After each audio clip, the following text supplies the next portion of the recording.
Como escrever um livro? Um guia prático de colocar as ideias no papel. Planejar a história.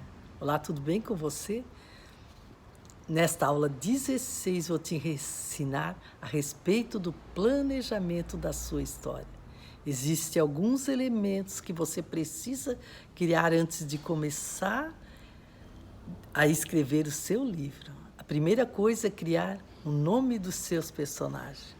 Pense a quantidade de personagens que você deseja e crie um nome e uma história para cada um. Enquanto escrever a história, você precisa ter anotações do lado para consultar, pois sem elas, talvez você não perca os detalhes na sua história. Cada personagem precisa ter uma motivação, ou seja, precisa estar indo na direção de alguma coisa. Você precisa criar um objetivo individual para cada personagem.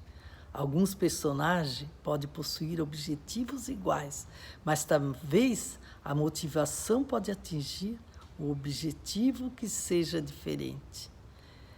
Então, seguindo essa linha de raciocínio, você precisa criar um conflito em cada personagem, ou seja, obstáculos que irão alcançar os seus objetivos.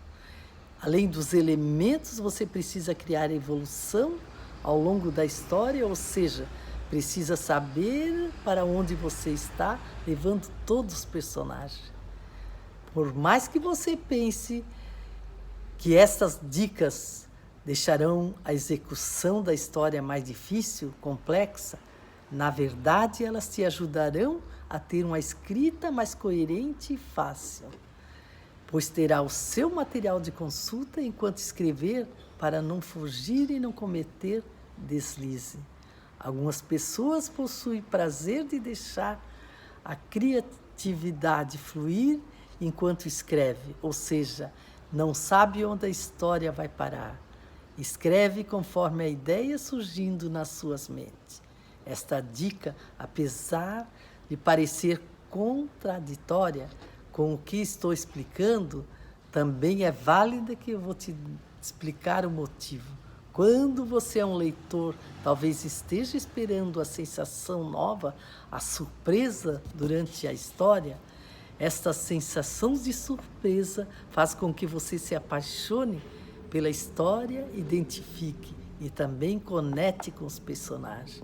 Quando você é um escritor, talvez esteja à busca dessa experiência e nada melhor do que ter surpresa da sua própria escrita. A única desvantagem da escrita livre é que você pode cometer aqueles erros que já mencionou anteriormente e eu voltarei a falar agora. Você poderá perder a construção dos personagens, dos ambientes, dos acontecimentos e talvez leve a história em situações indesejadas. Por isso, apesar de aceitar a escrita livre, minha sugestão é que você faça a escrita planejada, para que não correr do livro, não se perde ou esquecer algum detalhe da história enquanto escreve. Para facilitar ainda mais a sua escrita, falarei na próxima aula sobre os traços, objetivos e prazo. Te espero lá. Muito obrigada.